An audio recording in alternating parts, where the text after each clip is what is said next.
just wanna be with you.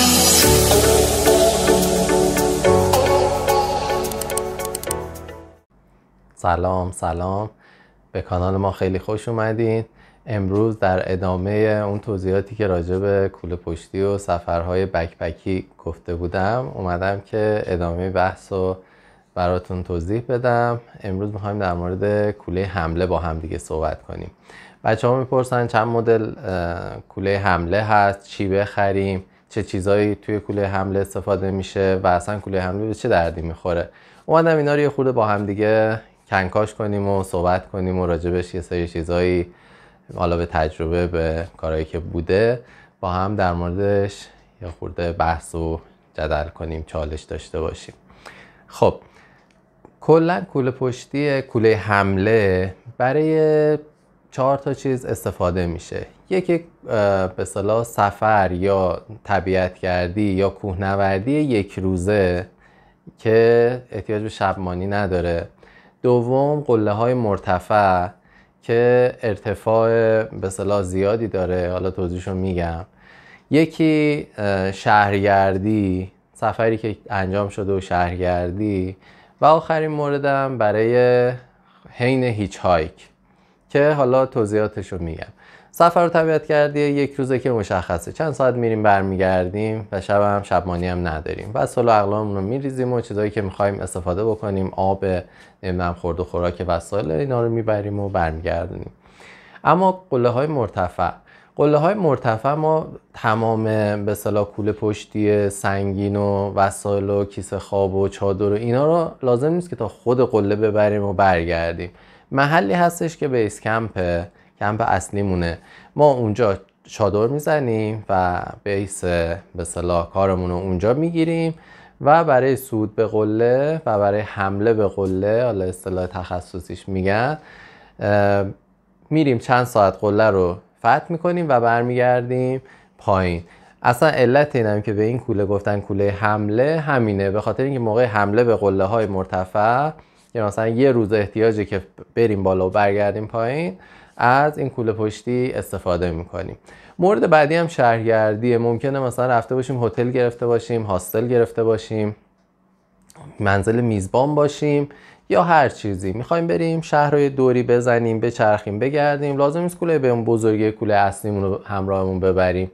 وسایلی که احتیاج به اصطلاح چند ساعت همونه داخل این کوله حمله میریزیم. حالا ممکنه بخوایم بریم یه خریدی هم بکنیم، وسیله چیزی هم بگیریم، این باشه که داخلش بتونیم بذاریم و برگردونیم خونه. یا موقع هیچ هایک هم همینطور. موقع هیچ هایک هم وسایلی که یه خورده حجمیه توی کیف کمری نمیتونیم بذاریم، اینا رو داخل کوله حمله میذاریم، وسایل دم دستی و حجمیامونو. و اینکه خب توی کوله اصلی هم بذاریم طبیعتاً انرژی زیادی میگیره، هی باید اینو در بیاریم، وسایل رو برداریم، باز کنیم، ببندیم. اصلا خود اون پک کردنه داستانه، ممکنه که راحت پک نشه، دوباره مثلا خراب بشه، تعادل کوله پشتی به هم بریزه و الی آخر. اینه که این وسایل رو میذاریم داخل کوله حمله که بتونیم سریع بهش دسترسی پیدا بکنیم. خب حالا انواع کوله پشتی رو من بهتون بگم که ما البته میتونیم، مثلا من الان چیزی که قراره که در مورد کوله حمله بگم 3 تا کوله پشتیه که اینا همه روی دوشمون قرار میگیره. اما کوله پشتی های دیگه ای هم، یعنی به عنوان کوله حمله میتونیم چیزای دیگه ای هم استفاده کنیم، مثلا زنبیل، مثلا کیسه سربازی. حالا به اونا کاری ندارم، فقط امروز راجع به چیزایی که میتونیم رو دوشمون بندازیم بند داره صحبت میکنیم. 3 تا من تقسیم بندی کردم. اولیش کوله حمله معمولی هستش، چیزی که ما به عنوان کوله پشتی توی مدرسه بچه بودیم استفاده میکردیم، خیلی اونم تو خونه داریم. این فقط 2 تا بند داره و هیچ سازه‌ای پشت کوله پشتی نداره. دومین موردش کوله مشتی هست که اینو ما میتونیم جمعش کنیم، تبدیل میشه به یه پک بسیار کوچیک. اینم دومین مورد. پس سومیش هم کوله مدرنه که برای خودش این پشت سازه داره، محل جریان هوا داره و الی آخر. حالا یکی یکی اینا رو براتون توضیحش رو میگم. کوله عادی که مشخصه، کوله عادی به خاطر قیمتش، خب قیمت خیلی پایینی داره، دم دسته، خیلی همون داریم، مثلا احتیاجی هم نیستش که بخوایم هزینه اضافه ای بدیم بابت این قضیه. کوله مشتی همینجوری که از اسمش پیداست، خوبیش اینه که ما میتونیم اینو جمع بکنیم توی کوله پشتی اصلیمون، هیچ جایی نمیگیره، فضایی نمیگیره، میتونیم بندازیم اونجا. وقتی که وسیله نداریم اینم وسیله اضافه نمیشه بهمون، حجم خاصی نمیگیره. ولی از اون طرف اگه مثلا وسیله چیزی اضافه داشته باشیم یا بخوایم صعود کنیم به قله، میتونیم سریع اینو برداریم، باز کنیم، اینا این زیپش باز میشه و خود این کیفش هم که رو خودش قرار داره، وسایلمون رو بریزیم بریم به سمت مقصدی که در نظر گرفتیم. خب این کوله های مدرنمون هم اینا چیزیه که به اصطلاح برای خودش پشت سازه تعبیه کردن، کاملا مهندسی شده، اما خیلی هم احتیاجی به اینقدر تکنولوژی و فناوری و هزینه کردن بابت اینا نیست. با توجه به اینکه حالا درسته که این مدل کوله خب توزیع بارش خیلی بهتره از مدل‌های دیگه، راحت تره، عرق نمیکنه به خاطر این جریان هوایی که اینجا داره، قدش تنظیم میشه. ولی خب چون از بابت اینکه ما بار خیلی سنگینی رو داخل این کوله حمله نداریم، حالا کوله اصلی باشه اون داستانش متفاوته، اونو حالا بعد تو ادامه توضیح میدم. ولی اینا چون بار خیلی زیادی نداره، انقدر هم احتیاجی به پیچیدگی و هزینه کردن نیست. اما بچه ها میپرسن که خب حالا ما بخوایم خرید انجام بدیم، کیفیت کوله پشتی به چه صورتیه، ما چه کوله پشتی بخریم؟ حجمش که خب مشخصه، بر اساس حجمی که احتیاجتون هستش باید این کوله ها رو تهیه بکنین.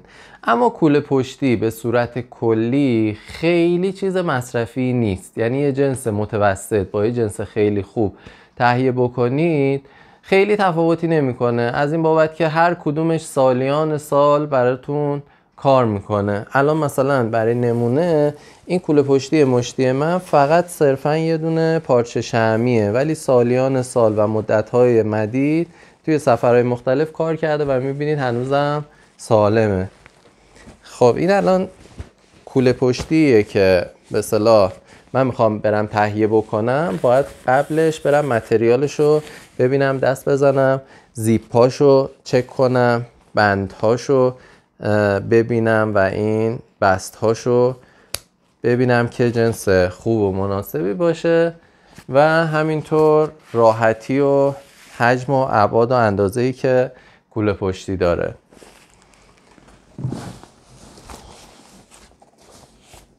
خب حالا بریم سر وقت اینکه چه چیزایی داخل کوله پشتی من باید قرار بدم. من کلیتشو میگم، یه چیز کلی میگم که حالا اگه شما میخواین برین سفر، اون چیزایی که برای سفره رو باید داشته باشین و اون قسمت کوهنوردیشو حذف کنین بذارین کنار. اگه کوهنوردی میخواین بکنین، اون قسمتایی که مربوط به سفره رو میذارین کنار و بر اساس اون چیزی که نیازتون هست اون اقلام وسایل رو داخلش قرار میدین. معمولا یه قمقمه آب که حالا تو کوله کمری جا نمیشه ما میتونیم بذاریم داخل کوله حمله. البته توی کوله عادی هم خیلی وقتا بچه‌ها میذارن بغل کوله، این هم ایرادی نداره، هر جوری که هر کسی راحت هست میتونه استفاده بکنه. البته خیلی مواقع به خاطر اینکه ملحقات ما به کوله میبندیم توی سفر، ممکنه که دسترسی به این بغلای کوله اصلی یه مقداری مشکل باشه، یه ذره اذیت بکنه. به خاطر این من ترجیح میدم خودم داخل کوله حملم باشه. غذا، بیسکویت دیگه، میوه‌ای، نمیدونم هله هوله‌ای که میخوام در حین سفر یا در حین صعودم استفاده بکنم، همه اینا رو من داخل کوله حمله میذارم. از موارد دیگه لیوان، دیگه چیه؟ دیگه وسایل شخصیه مثل لباس و پانچو و بادگیر و اگه مثلا چه میدونم لباس بیس میخوام داشته باشم مثلا، یا زیرپوش جورابه. خب خیلی وقتا توی کوهنوردی توی صعودا ما عرق میکنیم، احتیاجه که لباسمون رو بعد از اینکه صعود کردیم سریع عوض بکنیم که یخ نزنیم، یا جورابمون ممکنه که خیس شده باشه توی کفش، احتمال یخ زدن پا و انگشتامون هست، نیازه که عوض بکنیم. اینا رو توی این کوله پشتی میتونیم توی کوله حمله اینا رو داشته باشیم. از موارد دیگه ای که میتونیم توی کوله حمله داشته باشیم مثلا زیرانداز برای نشستن. زیرانداز بزرگ منظورم نیست که توی کیسه خواب، زیر کیسه خواب هم میشه، نه، این زیراندازهای کوچیکی که برای یه جایی میخوایم استراحت کنیم، یه دقیقه بشینیم، توقفی داشته باشیم، میتونیم اینم داخل یا بغل کوله حمله نصبش کنیم، قرار بدیم. دیگه از موارد دیگه ای که هست، حالا این بیشتر برای مثلا صعودهای ارتفاع استفاده میشه، دماوند، علمکوه، سبلانه، یا قله های حالا خارجی که ارتفاع زیاد داره. اکسیژن، کپسول اکسیژن 1 لیتری میتونیم حالا 1 دونه 2 تا 3 تا بسته به نیازمون بگیریم و توی کوله حمله داشته باشیم و هر جا که احتیاج شد سریع ازش استفاده بکنیم. دیگه از موارد دیگه مثلا لوازم کمک های اولیه است که توی صعود یا طبیعتگردی لازم ممکنه بشه.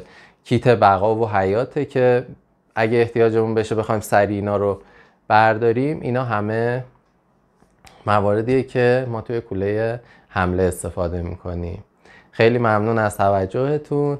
ویدیو هنوز تموم نشده، با ما در ادامه همراه باشید.